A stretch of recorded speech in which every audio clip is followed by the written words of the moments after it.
వసుదేవసుతం దేవం కంసచాణూరమర్దనం దేవకీ పరమానందం కృష్ణం వందే జగద్గురుం.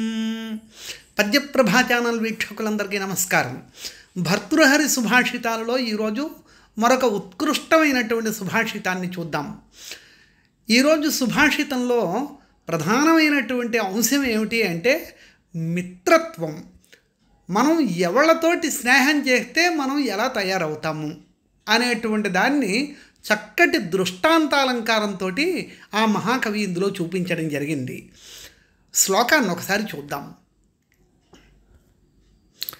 సంతప్తా యది సంస్థితస్య పయసో నామాపి న శ్రూయతే ముక్తాకారతయా తదేవ నళినీ పత్రస్థితం దృశ్యతే అంతఃసాగర సుక్తి మధ్య పతితం తన్మౌక్తికం జాయతే ప్రాయేణాధమ మధ్యమోత్తమజుషామేవం విధావృత్తయః.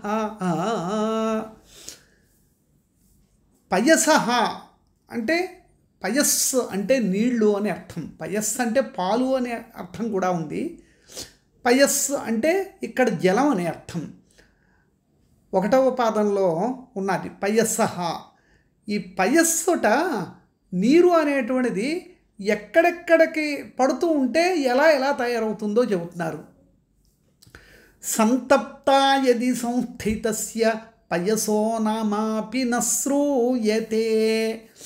ఏదైనా ఎర్రగా కాలిపోతూ ఉండేటువంటి ఒక వస్తువు మీద కానీ పయసహ అంటే ఈ నీరు సంస్థితస్య కానీ ఉండే మాట అయితే అంటే పడే మాట అయితే, ఉదాహరణకు ఎర్రగా కాలుతూ ఉండేటువంటి ఒక ఇనప కడ్డీ మీద కానీ నీటిని వదిలే మాట, నీటిని ఉంచే మాట అయితే అంటే నీరు పడే మాట అయితే అప్పుడు ఆ నీటి యొక్క పొజిషన్ ఎలా ఉంటుందిట? నామాపి న శ్రూయతే. నామరూపాలు లేకుండా పోతుంది. ఒక్కసారిగా ఇలా పడడమేంటి ఆవిరైపోయి ఆ నీరు ఏమైందో కూడా తెలియదన్నంతలా అయిపోతుంది. అంటే అంతకుముందు నీరు అది ఎర్రగా కాలుతూ ఉండేటువంటి ఒక ఇనప కడ్డీ మీద పడేసరికి నామరూపాలు లేకుండా అయిపోయింది. అంటే ఎర్రగా కాలుతూ ఉండే ఇనప కడ్డీతోటి స్నేహం చేసేసరికి నీటి యొక్క పొజిషన్ ఎలా అయిందో చూడండి. అదే నీరుట ముక్తాకారతయా తదేవ నళినీ పత్రస్థితం దృశ్యతే. తత్తు అంటే ఆ నీరు నళినీ పత్రస్థితం. నళినీ పత్రస్థితం అంటే నళిని అంటే తామర, నళినీ పత్రము అంటే తామరాకు, స్థితం అంటే దాని మీద ఉంటే, అంటే ఈ నీరు తామరాకు మీద కానీ పడే మాట అయితే అప్పుడు ఎలా ఉంటుందట? ముక్తాకారతయా దృశ్యతే. ముక్తాకారతయా, ముక్తము అంటే ముత్యము అని అర్థము. ముక్తాకారము అంటే ముత్యం యొక్క ఆకారంలోని దృశ్యతే కనపడుతూ ఉంటుంది. అంటే నీరు ఎర్రగా కాలుతూ ఉండేటువంటి ఒక ఇనప కడ్డీ మీద కానీ పడే మాట అయితే నామరూపాలు లేకుండా పోతుంది చూసారా? అదే నీరు చక్కటి తామరాకు మీద కానీ పడింది అంటే అది ముత్యం అయిపోదు కానండి, అది ముత్యంలాగా తళ తళ తళ మెరుస్తూ ఉంటుందిట. అదే నీరు అంతఃసాగర సుక్తి మధ్య పతితం తన్మౌక్తికం జాయతే. అంతఃసాగర సుక్తి మధ్య పతితం. సాగరము అంటే సముద్రము, లేకపోతే ఏదో ఒక చెరువు కానీ లేకపోతే ఒక నది కానీ అనుకుందాం. అలాంటి దాంట్లో ఉండేటువంటి సుక్తి అంటే అది ఒక రకమైనటువంటి చేప. దాని యొక్క మధ్య పతితం అంటే ఆ చేపలకి ఆల్చిప్పలు లాంటివి ఉంటాయి, ముత్యపు చిప్పలు, వాటిలోని కానీ పడింది అనుకుందాం ఈ నీరు. అప్పుడు పతితం అంటే ఆ నీరు పడే మాట అయితే తత్తు మౌక్తికం జాయతే. అది వెంటనే ఎలా అవుతుందట? ముత్యంగా జాయతే, తయారైపోతుంది. అంటే నీరు ఎర్రగా కాలుతూ ఉండే ఇనపకడ్డీ మీద పడితే నామరూపాలు లేకుండా పోతుంది. తామరాకు మీద కానీ పడే మాట అయితే అది ఒక ముత్యంలాగా తళతళ మెరుస్తుంది. ముత్యం కాకపోయినా మెరుస్తూ చాలా అందంగా కనపడుతోంది. అలా కాకుండా ఒక ముత్యపు చిప్పలో కానీ పడే మాట అయితే నిజంగానే ముత్యంలా తయారైపోతుంది ఆ నీటి బిందువే. ఇది ఇలాంటిదే మనిషి అనేటువంటి వాడు ఎవరితోటి స్నేహం చేస్తున్నాడు అనేటువంటి దాన్ని బట్టి వీడి యొక్క ప్రవర్తన, వీడి యొక్క జీవితం ఆధారపడి ఉంటుందిట. ప్రాయేణ అంటే తరచుగా అధమ మధ్యమ ఉత్తమ జుషామేవం విధావృత్తయ, అధములు మధ్యములు ఉత్తములతోటి స్నేహం చేస్తూ ఉంటే ఇలాగ వృత్తయ అంటే ఆ ప్రవర్తనలు ఈ రకంగా ఉంటాయి స్మ. ఇక్కడ ప్రాయేణాధమ మధ్యమోత్తమ జుషామేవం విధావృత్తయ అంటే ఇక్కడ ఒక వరస ఇచ్చారు, అధమ మధ్యమ ఉత్తమ అని. ఇప్పుడు మొట్టమొదటి పాదంలో చెప్పింది అది అధమునితోటి స్నేహం చేసినట్లు, అంటే ఎర్రగా కాలుతూ ఉండే ఇనపకడ్డి మీద పడేస్తే నామరూపాలు లేకుండా నీరైపోతుంది చూసారా, అలాగే ఒక మనిషి అధముడైనటువంటి వాడితోటి కానీ స్నేహం చేసే మాట అయితే వాడి జీవితంలో నామరూపాలు లేకుండా తయారైపోతాడు. అలా కాకుండా మధ్యముడితోటి కానీ స్నేహం చేసే మాట అయితే వాడు ఎలా ఉంటాడు, తామరాకు మీద నీటి పొట్టు తళతళ మెరుస్తూ ఎలా అయితే ఉంటుందో అలాగే వీడు తళతళ మెరుస్తున్నట్లుగా జీవితంలో ఉంటుంటాడు. కానీ అదే ఉత్తముడైనటువంటి వాడితో స్నేహం చేస్తే ఎలా ఉంటుంది, ఈ నీరు ముత్యపు చిప్పలో పడితే నిజంగా ముత్యం అయిపోయినట్లుగా అంత గొప్పవాడుగా అవుతాడనమాట. దీనిని బట్టి మనిషి అనేటువంటి వాడు వాడి జీవితం ఎంత గొప్పగా ఉండాలి అనేటువంటిది దేని మీద ఆధారపడుతోంది, వాడు ఎంత గొప్ప మిత్రులతోటి సహవాసం చేస్తున్నాడు అన్న దాని మీద ఉన్నదన్నమాట.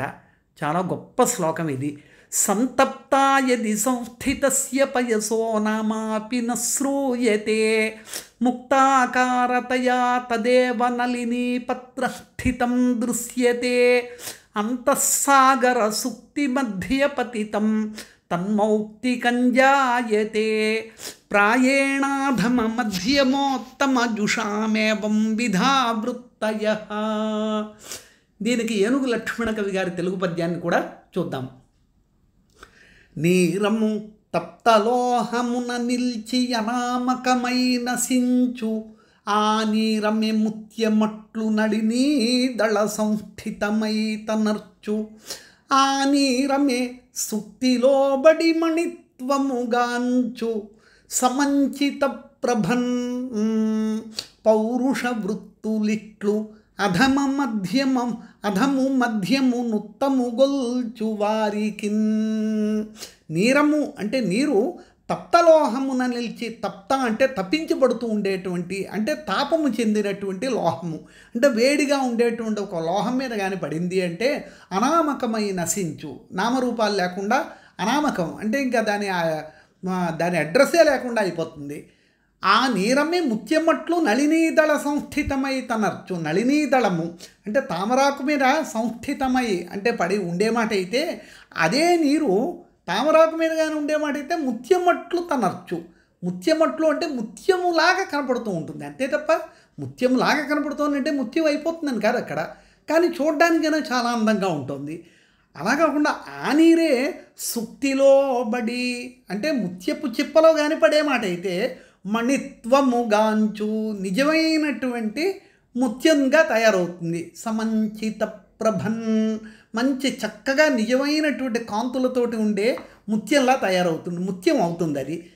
పౌరుష వృత్తులు అంటే ఇంతకుముందు మనం చెప్పుకున్నాం, పౌరుషము అంటే పరాక్రమము ధైర్యము ఇది కాదు అర్థం, పురుష సంబంధమైన అని అర్థం. పౌరుష వృత్తులు ఇట్లు అంటే పురుష సంబంధమైనటువంటి వాళ్ళు, అంటే పురుషులు అన్నటువంటి వాళ్ళు వాళ్ళ యొక్క లైఫ్ ఎలా ఉంటుంది అంటే అధము మధ్యము ఉత్తము గొల్చు వారికి, వాళ్ళు అధముణ్ణి కానీ కొలిచే మాట అయితే నీరు కాలుతూ ఉండేటువంటి ఇనపకడ్డి మీద పడితే ఎలా ఉంటుందో అలా అవుతుంది వాడి జీవితం. మధ్యముండి కానీ కొలిచే మాట అయితే తామరాకు మీద పడితే నీటి పొట్టు ఏ రకంగా మెరుస్తూ ఉంటుందో వీడు అలా ఉంటాడు. ఉత్తముడైన వాడి కాదు కొలిచే మాట అయితే నిజంగా ముత్యపు చెప్పులో పడి అసలైనటువంటి ముత్యంగా తయారైనట్లుగా ఉంటాడు. ఇక్కడ పౌరుషము అంటే పురుష ప్రయత్నము అన్నాం కదా, పురుష సంబంధమైనటువంటిది అని. అయితే ఈ శ్లోకం లేక ఈ పద్యం కేవలం పురుషులకు సంబంధించిందే అన్నమాట, ఆడవాళ్ళకి సంబంధించింది కాదేమోను అని చెప్పి అనుకోకూడదు. పురుష అంటే అర్థం ఏమిటి, హ్యూమన్ అని. ఉద్యోగం పురుష లక్షణం అంటే ఉద్యోగం మగాళ్ళే చేయాలి ఆడవాళ్ళు చేయకూడదు అని చెప్పి ఎప్పుడు పూర్వం ఆడవాళ్ళని ఇలా కట్టిపడేశారండి, వాళ్ళని చాలా ఇబ్బంది పెట్టేశారు పురుషాధిక్య సమాజం అని చెప్పి ఇలాగ మాట్లాడుతున్నామంటే తెలిసి తెలియని మాటలు అవుతాయి. కానీ పురుష అంటే దాని అర్థం ఏమిటంటే హ్యూమన్, పురుష ప్రయత్నం చేయాలి అంటే హ్యూమన్ తన యొక్క ఎఫర్ట్ అక్కడ చేయాలి స్మ అని, అంతే తప్ప ఇంకా వేరే అర్థాన్ని మాత్రం మనం తీసుకోకూడదు. నీరము తప్తలోహమున నిల్చి అనామకమై నశించు, ఆ నీరమే ముత్యమట్లు నళినీ దళ సంస్థితమై తనర్చు, ఆ నీరమే సుక్తిలో బడి మణిత్వముగాంచు సమంచిత ప్రభన్, పౌరుష వృత్తులిట్లు అధము మధ్యము నుత్తము గొల్చు వారికిన్. రేపు మరొక చక్కటి సుభాషితంతో కలుద్దాం. స్వస్తి. రేపు మరొక మంచి సుభాషితంతో కలుద్దాం.